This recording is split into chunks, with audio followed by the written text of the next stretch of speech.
Unacademy. Let's crack it. नमस्कार दोस्तों, pathfinder पर आप सभी का स्वागत है। कैसे हैं आप सभी लोग? आशा करती हूँ आप सब बहुत अच्छे हैं। दोस्तों, जिस तरह से प्रसारण जो है उसमें इतनी विविधता आई है या उसके जो माध्यम हैं वो इतनी तेज़ी से विकसित हुए हैं पिछले एक दशक में, उतनी ही तेज़ी से उनको रेगुलेट करने की या फिर उनको विनियमित करने की भी आवश्यकता बढ़ी है। इस संबंध में सरकार समय समय पर रेगुलेशंस कानून लेकर आती है।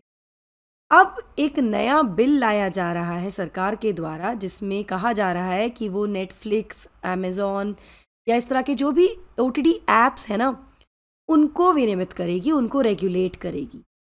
ये बिल अभी संसद में नहीं लाया गया है, ये एक प्रपोज्ड या ड्राफ्ट बिल है, ठीक है, जिसके बारे में आज हम बात करने वाले हैं। तो डिटेल में इसके बारे में बात करते हैं।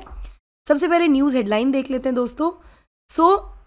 Draft broadcasting services regulation bill, ये एक ड्राफ्ट बिल है about the with respect to the broadcasting services regulation bill. उनको रेगुलेट करने के लिए इसमें कुछ चेंजेस प्रपोज किए गए हैं इस लॉ में। वो क्या होंगे इनके बारे में हम डिस्कस करेंगे। जो इसके इंपॉर्टेंट फीचर्स हैं बेसिकली उनको आज हम डिस्कस करेंगे।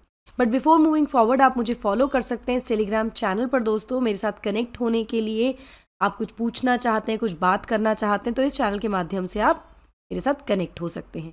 ये मेरे क्रेडेंशियल्स हैं। 8 साल से ज़्यादा का टीचिंग एक्सपीरियंस है मुझे UPSC CSE में। अगर आप प्रयागराज या इसके आसपास के क्षेत्रों में रहते हैं तो अनअकैडमी लेकर आए अपना ऑफलाइन सेंटर प्रयागराज में। ये सेंटर जो है बहुत जल्द आपके लिए खुल जाएगा। यहाँ पर बैचेस जो हैं 15 दिसंबर से शुरू हो रहे हैं। एडमिशन या इन्फॉर्मेशन अगर आप कुछ चाहते हैं विद रिस्पेक्ट टू एडमिशन या कोई भी जानकारी आप चाहते हैं तो आप इस सेंटर में जा सकते हैं। ये देखिए, आपको यहाँ पर एड्रेस भी दिया गया है। अनअकैडमी के साथ अपनी IAS की जर्नी आप शुरू कर सकते हैं। इस सेंटर के लिए एडमिशन्स ओपन हो गए हैं for GS foundation batch of 25-26। यहाँ पर आपके लिए एक बेहतरीन ऑफर भी है, जहाँ पर पहले 100 जो एस्पिरेंट्स होंगे उनको 40% तक का फीस में डिस्काउंट मिलेगा। आपको 30 नवंबर से पहले एनरोल करना है। चलिए शुरुआत करते हैं विद दी न्यूज़। इंफॉर्मेशन और ब्रॉडकास्टिंग मिनिस्ट्री जो है हमारी, उसने रिलीज़ किया है एक draft of broadcasting services regulation bill, जिसके बारे में मैंने अभी आपसे शुरुआत में जिक्र भी किया, जिसका उद्देश्य है कि वो एक कंसोलिडेटेड लीगल फ्रेमवर्क लेकर आए पूरे प्रसारण जो क्षेत्र है, सेक्टर है, उसके लिए, जो ब्रॉडकास्टिंग सेक्टर है उसके लिए। और साथ साथ ये जो पूरा रेगुलेशन होंगे, जो लीगल फ्रेमवर्क होगा, वो एक्सटेंड किया जाएगा टू डिजिटल न्यूज़ कंटेंट और जो भी टेक्नोलॉजिकल एडवांसमेंट्स हैं, जो भी आने वाले समय में भी अगर कोई नए प्लेटफॉर्म्स इस तरह के आ जाते हैं उसमें भी एक्सटेंड कर देगा, ठीक है।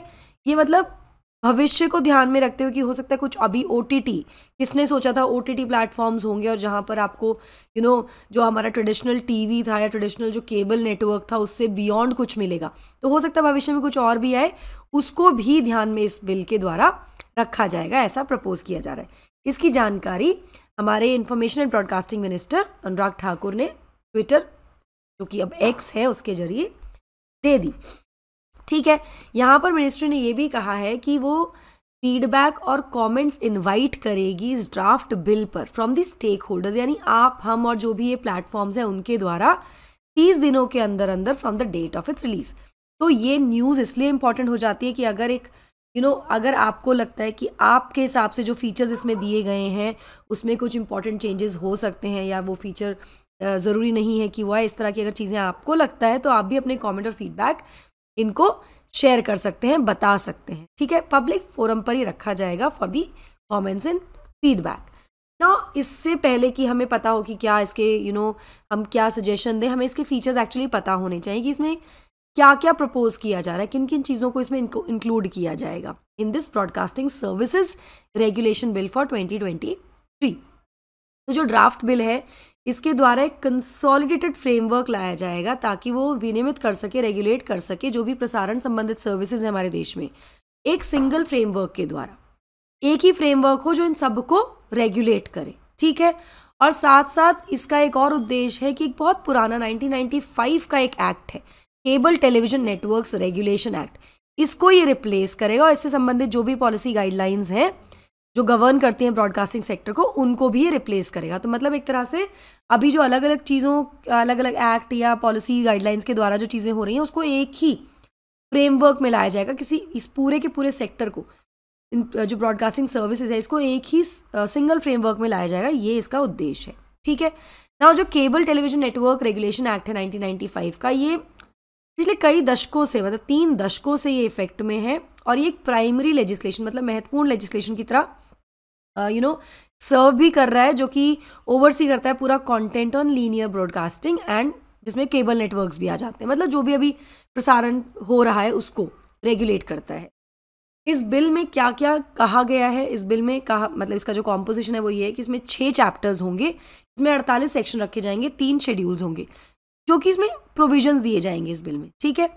रिपोर्ट्स के अकॉर्डिंग ये ना केवल रेगुलेटरी परव्यू तक एक्सटेंड करेगा, जहाँ पे OTT कंटेंट है या डिजिटल न्यूज़ है या करंट अफेयर्स है, बल्कि ये भविष्य में कोई नया अगर प्लेटफॉर्म डेवलप होता है तो उसको भी इंक्लूड करता है। तो ये काफ़ी मतलब दूर दृष्टि हम कह सकते हैं कि देखी जा रही है कि फ्यूचर में कोई नया ऐसा कोई प्लेटफॉर्म आ जाए तो उसको भी ये रेगुलेट करेगा।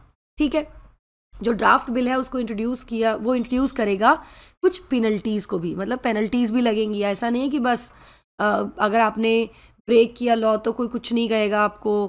पेनल्टीज़ का प्रावधान रखा जाएगा, जिसमें एडवाइजरी, वार्निंग, सेंशर मतलब रोकना, और मॉनेटरी पेनल्टीज़ इंक्लूड होंगी। पहले आपको एडवाइस दिया जाएगा कि आप ऐसा मत करो, फिर आपको वार्निंग दी जाएगी, उसके बाद इसको रोकने का भी हो सकता है, और कुछ फाइन्स भी लगाए जा सकते हैं सभी ऑपरेटर्स और ब्रॉडकास्टर्स पर। ये इसमें इंट्रोड्यूस किया जाएगा, मतलब स्टैट्यूटरी लीगल पेनल्टीज लगाई जाएंगी। इसके अलावा इस बिल में जेल का और फाइन का जो प्रोविजन है वो रहेगा, जो कि देखा भी जाता है फॉर सीरीज ऑफेंसेस, अगर बहुत सारे ऐसे कर रहे हैं तो। ना ये जो बिल है ये इंक्लूड करेगा provisions for infrastructure sharing also.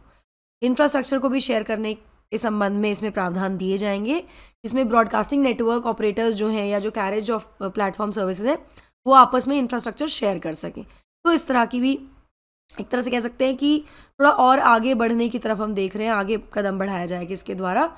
Sharing की बात भी की जा रही है ताकि एक ही इंफ्रास्ट्रक्चर से काफ़ी सारी चीज़ें की जा सकें। इस तरह की भी उम्मीदें लगाई जा रही हैं इसमें जो प्रावधान दिए जाएंगे। अब जिस तरह से जिस तेज़ी से डिजिटलाइजेशन हुआ है ब्रॉडकास्टिंग सेक्टर का, मतलब बहुत पुरानी बात नहीं है, बहुत ज़्यादा पुरानी बात नहीं है जब केवल दूरदर्शन होता था।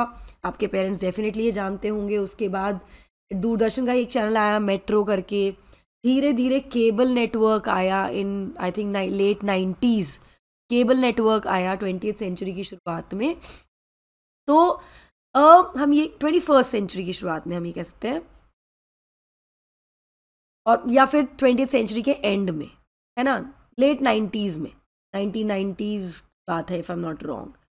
और उसके बाद से जिस तेज़ी से ये ब्रॉडकास्टिंग सेक्टर बढ़ा है, और अब पिछले कुछ टाइम से जिस तरह से OTT प्लेटफॉर्म और दीज अलग अलग प्लेटफॉर्म जैसे यूट्यूब पे जो न्यूज़ तरह की चीज़ें आती हैं या करंट अफेयर्स आते हैं, उस सब को ध्यान में रखते हुए ये भी आवश्यकता बढ़ी है कि स्ट्रीमलाइन किया जाए पूरे के पूरे रेगुलेटरी फ्रेमवर्क को, जिसकी वजह से इसको लाया भी जा रहा है। ये बिल प्रपोज भी किया जा रहा है, इसका ड्राफ्ट प्रेजेंट किया गया है।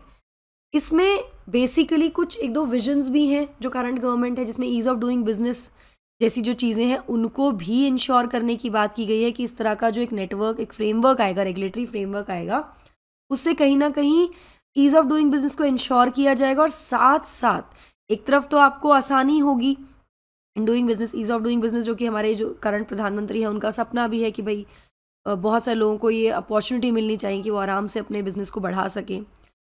इस तरह के फ्रेमवर्क से ये बेनिफिट होगा, और साथ साथ ये कहीं ना कहीं इंश्योर करेगा adherence to the programme code and advertisement code. जो एक प्रोग्राम कोड और एडवर्टीजमेंट कोड है उसको भी लोग अडेयर करेंगे इसके द्वारा, जो कि किया जाना चाहिए by broadcasters and distribution platform operators. तो ये भी इसमें इंश्योर किया जाएगा, क्योंकि ये रेगुलेट करेगा इन सभी चीज़ों को। ठीक है। इसके अलावा ये सेल्फ रेगुलेशन को भी एनहांस करेगा with the introduction of content evaluation committees. Content evaluation committees introduce की जाएंगी, और जिसके साथ साथ जो एग्जिस्टिंग इंटर डिपार्टमेंटल कमिटीज़ हैं वो भी इवॉल्व होंगी एक ज़्यादा बेहतर पार्टिसिपेटिव और ब्रॉडर ब्रॉडकास्ट एडवाइजरी काउंसिल के फॉर्म में। तो जो रेगुलेटरी अथॉरिटीज़ हैं यहाँ पे, जो कमिटीज़ हैं, उनको भी यहाँ पे इम्प्रूव करने की तरफ कदम बढ़ाया जा रहा है। इसके साथ साथ बिल जो है वो एड्रेस करता है जो भी स्पेसिफिक नीड्स हैं, मतलब जो भी दिव्यांग है ना, उनकी जो विशेष ज़रूरतें हैं, उनकी जो विशेष आवश्यकताएं हैं with respect to broadcasting etcetera, उनको भी ये बिल संबोधित करता है। ये सब भी इसमें बताया गया है। तो ऑफ कोर्स अभी एक ड्राफ्ट है, ये अभी ये पूरा बिल नहीं है, ड्राफ्ट है। इसको फीडबैक और कमेंट्स के लिए रखा जाएगा, ऑनलाइन लोगों तक पहुंचाया जाएगा, जहां से फीडबैक कमेंट्स आएंगे। उसके बाद इस बिल को लोकसभा और राज्यसभा में 1 by 1 प्रेजेंट किया जाएगा। उसके बाद ये जाके कहीं एक्ट बनेगा। तो अभी एक लंबी जर्नी है इसकी ऑफ कोर्स, लेकिन फिर भी हमें पता होना चाहिए कि क्या क्या बदलाव इसमें आने की उम्मीद है। अल्टीमेटली बिल में क्या होगा after the suggestions and feedback that people are going to give and the stakeholders going to give, वो देखने वाली बात होगी जो हम अगले आने वाले सेशंस में करने वाले हैं। So that will be all from my side, guys. I hope you like the session. Don't forget to like, share and subscribe to the channel, and also hit the bell icon so that you get notifications about the latest update. Thank you so much. God bless. Take care.